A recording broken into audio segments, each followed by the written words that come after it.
All right, everybody. The NFL Combine is underway, and we had a lot of action yesterday on day one with the quarterbacks, the tight ends, and the wide receivers. We're going to get into all of that. Let me, right at the top, just reintroduce myself. I'm the Fantasy Sports Boss, Mike Kineski. This is my YouTube channel, so be sure that you hit the like button so you can and also subscribe. Hit the subscribe button. That's what I should have led off with. Hit the subscribe button so you can be messaged when we post new videos. We're going to be doing this daily, at least through the Combine, reviewing all the action. I'm actually sitting in my car because, of course, before I came on, the electricity in my house went because the cable people, I guess, from my neighbors are doing work on the poles. So we lost at least electricity for the stream. So I had to come and find a spot to do this. So here I am, but we move on. So as far as yesterday was concerned, so obviously with the quarterbacks leading things off, it always brings a lot of extra attention just because of the glamour of the position. And it goes without saying that this is a very weak class of quarterback. All right. And you know, pretty much every single quarterback coming out this year would have been drafted behind all of the quarterbacks that went in the first round last year, maybe even those that went in the second. That's how weak the class is. But there were some storylines that we're going to get to and some other things to touch on. But we'll begin with the tight ends because they were the first ones on the field yesterday. And, you know, obviously in today's NFL, teams are looking for pass-catching athletic tight ends that can go down the seam and wreak havoc on defenses and really stretch the field. And so the super athletic tight end is always something that's on the mind of NFL front offices. It all started with Antonio Gates, of course, with his basketball background. And it just continues on with this draft. And yesterday, we all know about Trey McBride. All right. Trey McBride, Colorado State tight end, is the consensus top tight end of the draft by a wide margin. Caught over 90 balls last season. And he really is without peer in terms of the tight end class for 2022. He actually could go in the late first round area. I would not be shocked. Probably more likely the second, but again, he is such an accomplished receiver, and he's also a fairly underrated blocker that I think McBride does warrant a first-round pick. That's where I have him. I have him among the first 32 players in terms of my overall rankings. So that's where I place him. Also, by the way, I forgot to mention, if you haven't picked up the Fantasy Sports Boss 2020 NFL Draft Guide, make sure you do that. Head on over to Amazon, and you can pick it up there. And also on Twitter, follow us at RotoBoss, okay? At RotoBoss on Twitter. Follow us there. We're also going to be, like we did yesterday, tweeting out, like, you know, up to the minute thoughts and reactions to some of the things that we saw at the Combine. All right, so getting back to the tight end. So we all know about Trey McBride. That's stating the obvious. And McBride was terrific yesterday. You know, he caught the ball very well. No surprise there. Ran very smoothly.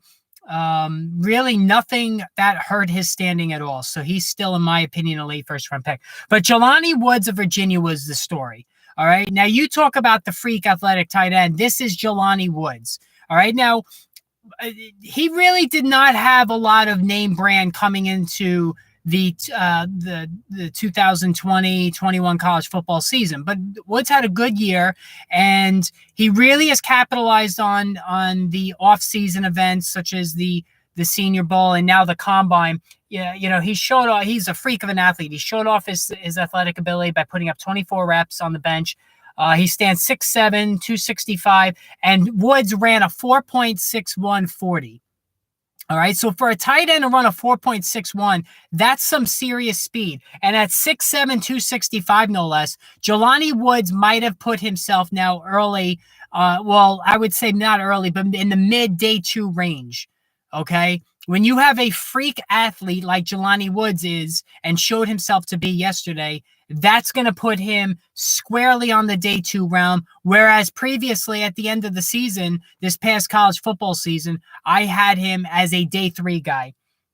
All right, some other thoughts. Connor Hayward of Michigan State, a little undersized, but he caught everything thrown to him yesterday. He really caught everything during the season as well. He's an underrated receiver, Good athlete, small, doesn't block very well. And that's the issue with Connor Heyward. He's limited in terms of being just strictly a pass catching guy, but he's athletic. And you can move him around a little bit too, because he's got that deceptive speed and he's got very good hands. And I think Connor Heyward definitely helped himself yesterday.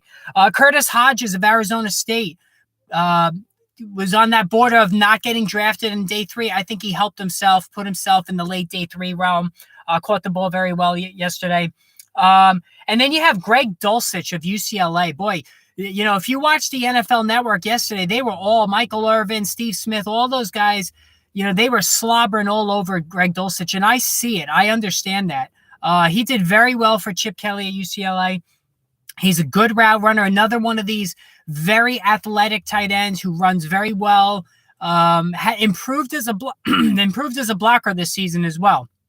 So Dulcich kind of has all the tools that you want for a tight end prospect. So, you know, you look at Trey McBride as the top tight end. Jalen Whittemire was, you know, generally considered number 2. I think Dulcich is now pushing for that number 2 spot.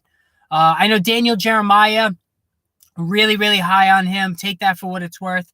But Dulcich really helped himself yesterday. I think he's definitely a day 2, probably an early day 2 guy, could sneak into that second round realm. And then there's Jalen Whittemire. So Jalen Whittemire is a puzzle to me. He's very athletic. He has all the tools you want. The long arms, the quick stride, the speed, the strength, the size. He's got it all, but his pass catching is a little inconsistent. I knocked him yesterday. Didn't catch the ball as well as I'd like to have seen him catch the ball. So we had him coming into this process as the number 2 tight end. I think he's fallen behind Greg Dulcich of UCLA. And Jelani Woods, who knows? The way Jelani Woods keeps rising up, maybe he's moved into the 3rd spot and pushes Jalen Whittemire down a little bit more. But if Whittemire can get with the jugs machine and smooth out some rough edges with catching the ball, I think he's going to be just fine. Cole Turner really struggled catching the football yesterday. I did not like what I saw out of Cole Turner. Peyton Hendershot struggled during the gauntlet portion where the passes were coming out hot and heavy. Boy, you definitely heard him when he was out on the field, Peyton Hendershot. He was grunting like crazy every time he was catching the football. It was kind of annoying. Daniel Bellinger, you know, I wanted to see if he could catch the football. He's known as probably the best pure blocking tight end in the draft. He caught it okay, struggled in the gauntlet, didn't move very, very quickly through that exercise, seemed to fight the ball, did better as the night went on in terms of catching the passes, especially deep down the field. He did better. So I like what I saw out of Daniel Bellinger there. I'm trying to see who else. Jeremiah Hall, he's undersized, didn't really distinguish himself. If you're undersized at tight end, you got to catch the ball. He was just okay catching the ball yesterday, so I wasn't totally impressed with him. So really helping themselves, Jelani Woods, Connor Heyward, and Greg Dulcich helped themselves the most. Trey McBride treading water as still the top tight end, and I think hurting himself. Peyton Hendershot hurt himself. Cole Turner, I thought, hurt himself. Jalen Whittemire is slipping among the tight ends. All right, now the quarterbacks. So leading into the on-field workouts, the talk was all about Kenny Pickett and his hand size. Well, at 8 3/4 in length, Pickett's hands are now the smallest ever measured in the combine era. Now, everybody likes to say, those who support Pickett say, oh, what about Joe Burrow? Joe Burrow's hands were very small too. And this is true, but Pickett is nowhere near the prospect that Joe Burrow was. Joe Burrow was the number 1 overall pick and he deserved to be. Kenny Pickett really doesn't, if he came out last year, he wouldn't be in the 1st round. He would have been drafted maybe in the late 2nd round. He would have been well behind all the quarterbacks that went in the 1st round last year, maybe some that went in the 2nd round. Pickett is near the top or at the top simply because of how weak this class is. Now, in Pickett's defense, he actually threw the ball pretty well yesterday. I did like the way he threw it. He ran a 4.67 in the 40-yard dash, which was quite impressive. So I did like the way he performed on the field yesterday, and that's good. But the problem when you have such small hands like that, and other people said it, Daniel Jeremiah mentioned it yesterday during the broadcast, In a cold weather environment, this is not going to play well. In a Denver who needs a quarterback, the Giants in New York who need a quarterback, this is not going to play good. Even the Washington Redskins, where the winters can get pretty rough there, not going to play well. Fumbles are always a huge problem, and Pickett fumbled the ball a lot while he was with Pitt. So this is not something new. So Kenny Pickett is really looking at he still will go in the first round. There's no doubt about it. He probably is going to go in the top 10. But that's more an indictment on the class of quarterback than it is how good of a player he is. So, but again, he threw the ball well. If he can go to a warm weather climate, hey, the Tampa Bay Buccaneers, who knows? If Tom Brady is serious about not coming back, maybe that works. But oh boy, and I'm a Giant fan, and I'm petrified that the Giants are going to take Kenny Pickett. I mean, I just want the Giants to tear it down completely and dive into the quarterback class that's going to be very good next year. Very, very good quarterback class coming out next year. So my fear is they're going to take Pickett. Somebody's going to reach for Kenny Pickett, and I don't think it's going to end up, as good as a good allocation of a high first round pick. Now Malik Willis was the other one, the Liberty quarterback. He began at Auburn, so this is a big time talent who was recruited as a big time talent, and then he goes to Liberty and he lights the world on fire in terms of both throwing and running the football.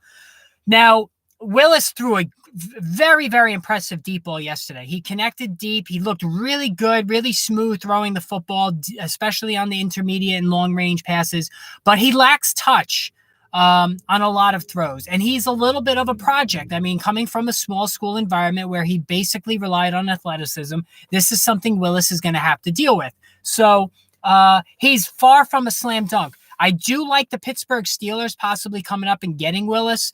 You're not really in their nature to be so aggressive, but I do think that Willis has the talent, the natural talent, to be somebody worth drafting in the first round. I saw some crazy mock drafts that he's going to go as high as number 2 to the Detroit Lions. I mean, that would be just like the Lions to do something so stupid.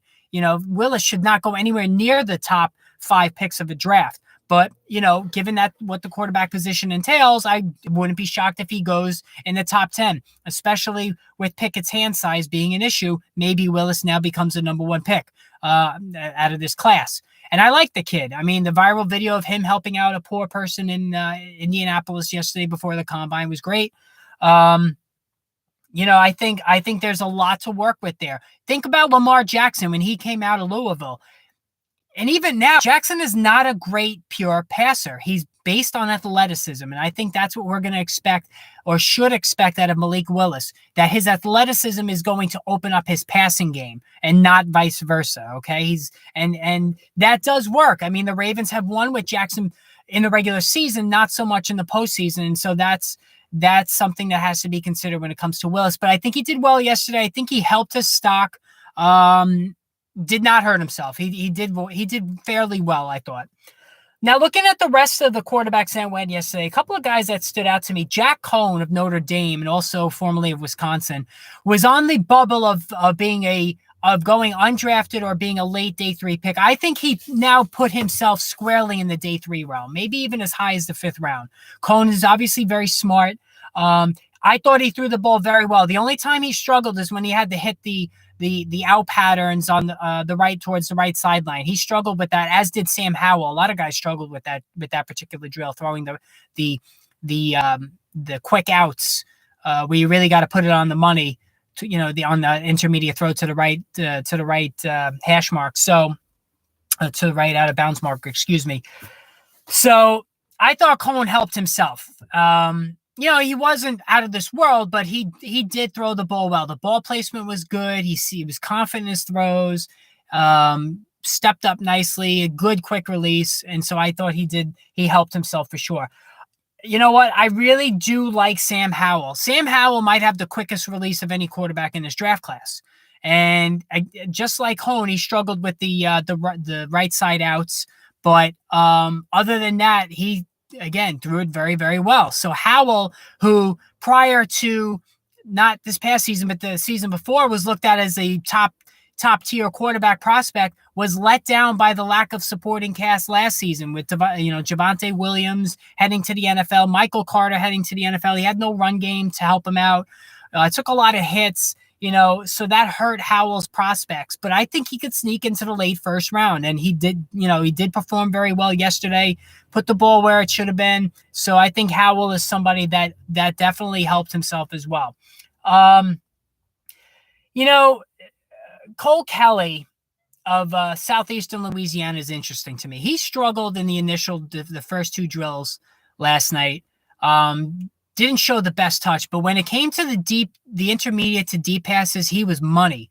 I mean, Kelly really put the ball nicely down the field, right into the breadbasket of his receiver. And being able to hit those deep throws consistently really separates a prospect from the rest of his class. And so I think Kelly definitely helped himself there. Maybe could net a 7th round pick. I think he'll be a priority free agent signing more than anything, but he definitely threw a deep ball. D'Eriq King of Miami, he stands only 5'11", and we saw the struggles with him throwing the ball deep, but he was one of the few quarterbacks who excelled on the quick outs to the right out of bounds marker. King really did well in that drill. And that's not an easy throw to make, those quick outs. You have to be very precise and fine with that, and King did well there. But he does not throw the ball well deep. He sails it. It hangs up in the air. I can't see this guy getting drafted. I mean, maybe a position switch to a running back or a receiver. He's very, very fast, very athletic, but just 5'11", and I think that's even generous at 5'11". So I don't see him getting drafted. Brock Purdy helped himself. Purdy threw very well. Desmond Ridder ran a 4.50 in the 40. That was impressive. That was eye-opening. I like Desmond Ridder a lot, the Cincinnati quarterback. He's very confident. He was a little sketchy with the throwing, not as precise as I wanted him to be, but he's rising quickly. He could pass Sam Howell to be the third quarterback off the board. I don't think he's going to get into the first round area code, but the second round, I think Ridder has a chance to go there. Let's see. Caleb Ellaby of Western Michigan, not that great. Dustin Crum had his moments, but he wasn't that great either. So Carson Strong of Nevada was just all right. Again, it was really nothing to write home about amongst any of these quarterbacks other than Sam Howell, Jack Cohn, and Cole Kelly with the deep balls. And then Malik Willis and Kenny Pickett really, didn't hurt themselves at all. Now the wide receivers. Boy, we saw some unbelievable 40-yard times from these wide receivers. Calvin Austin led it off with a 4.32. The Memphis Whitehead also put up a 12-inch vertical. So Calvin Austin definitely helped himself. Kevin Austin of Notre Dame, he also ran well, but struggled in the gauntlet, was going way too slow, and that shows you a guy who doesn't totally trust his hands. So I think Kevin Austin hurt himself. Christian Watson of North Dakota State. So we've seen Carson Wentz and now Trey Lance get drafted from North Dakota State, and they had to throw to somebody to put up those gaudy numbers to get noticed. Christian Watson comes from North Dakota State, and my God, he was the story of the wide receivers yesterday. He put up a 4.3640, stands 6'4", 208. He did a 4-inch broad jump, an 11-inch vertical. So all of those numbers put together put Christian Watson of small school North Dakota State in the top 10 all-time of relative athletic score at the combine. So top 10 all-time Christian Watson. So did he put himself in the first round, late first round? It's very possible. Those are some crazy 4.36 on the guy that stands 6'4", 208. Christian Watson was the story of the wide receivers yesterday. My goodness, was he good. Sky Moore of Western Michigan. Very, very fluid receiver, runs great routes. He's not getting past the second round. The Western Michigan product, he ran a 4.41. And that's what we were wondering about with Sky Moore. Could he run a fast 40? Well, he answered that. A 4.41 was tremendous. So Sky Moore is going to go into the second round, folks. Chris Olave, 4.26. So Chris Olave, Ohio State, he solidified his early to mid first round grade. And then how about the 4.28 by Taquan Thornton of Baylor? Now, Taquan Thornton, that 4.28 is going to be the feather in his cap because this is a very thin receiver who struggles to get off the jams, get off the line of scrimmage. Didn't really do much for Baylor. He could be a punt returner based on that speed. Maybe he got himself a round 6, round 7 selection, but that 40 time alone is not going to, even though it garnered a lot of attention, it's not going to get him drafted based on that alone. Slade Bolden of Alabama, put the New England Patriots jersey on him now. Following in the footsteps of a Wes Welker, a Julian Edelman, Slade Bolden of Alabama was, I'm telling you right now, the Patriots are going to reach for this guy and take him. The Nick Saban, Bill Belichick connection will be strong here. Bolden ran well. I believe it was a 4.63. I might be off by 0.1 or 2 or so, but he performed really, really well. I'm going to Alabama with the Nick Saban connection to Bill Belichick. It makes way too much sense not to happen. The Pats could use some wide receiver help from Mac Jones, and I think Slade Bolden, he's somebody I really like if you're looking for a slot wideout. Jahan Dotson of Penn State ran a 4.41. This guy is a Deontay Johnson clone. He's got great hands, smooth route runner. He's only 175 pounds. He's a little bit of a string bean. That's not exactly what you want to see, and that's going to hurt Dotson in terms of being able to play on the outside. So he's going to have to work on the slot, at least initially. But like a Deontay Johnson, who's very quick in and out of his cuts and runs tremendous routes, I think Dotson of Penn State is somebody who really could be a help as a early day two pick to be operated out of the slot. All right, Eric Ezukanma of Texas Tech. Boy, is this guy a specimen. He's got speed. He's got height. Struggled at times catching the ball while he was at school, but he was also let down by a poor offense surrounding him. So this is a kid I also really like. Bo Melton of Rutgers. I've been on record many times how much I like him. He ran a 4.39, extremely fast, underutilized on a very, poor Rutgers offense last year. I think Bo Melton is somebody to keep an eye on. Velus Jones of Tennessee ran a 4.34. Don't love him as a receiver, could help as a returner. And then Treylon Burks, 4.55 initially, and then a 4.5 straight on the 40-yard dash. Burks is a first-round talent. Love him. He's going to be fantastic. The wide receiver talent this year is unbelievable. I mean, you already have, Christian Watson lighting things up. Olave, Treylon Burks. You got the Alabama kids. There is a lot of talent at the wide receiver position this season, just like there was the last 2 years. And I think we're going to see some instant impact guys at the position here next season. I mean, they are that good. This class is that impressive on that front. Now, the guys that hurt themselves, David Bell hurt himself of Purdue. Did not let you ran a 4.65, which is very slow. Now he's a physical possession type receiver, so I'm going to put that out there right away. It may not hurt him as much as people think, that 4.65, because again, he is a possession, physical, fights for the ball guy. But that was a little bit of a letdown for me, so I wasn't in love with his performance yesterday. So that's something to keep an eye on as well. So that's pretty much the gist of what day one was like. So now in about 10 minutes, day two is going to kick off, and I'm going to be tweeting live at RotoBoss. Okay. So make sure you follow us at RotoBoss. I'm going to be tweeting live. And then tomorrow afternoon, I will come and wrap up how the running backs and the offensive linemen and the specialists did today. I'm going to wrap that up tomorrow. If you haven't gone to Amazon, pick up our Fantasy Sports Boss 2022 NFL Draft Guide. It's there. It's great. 300 players analyzed and ranked. So make sure you get a hold of that. Subscribe to our YouTube channel. All right. Please hit the subscribe button so that way you know when all the videos come out. Hit the like button on this. I hope you enjoyed it. Mike Konecki, Fantasy Sports Boss. A little unconventional today doing it in the car, but we made it work. I got to get you the information that you need. So, hey, however we get it done, we get it done. So make sure you tune in tomorrow. Fantasy Sports Boss. Enjoy the rest of the combine for today, and we'll check in with you tomorrow. Take care, guys.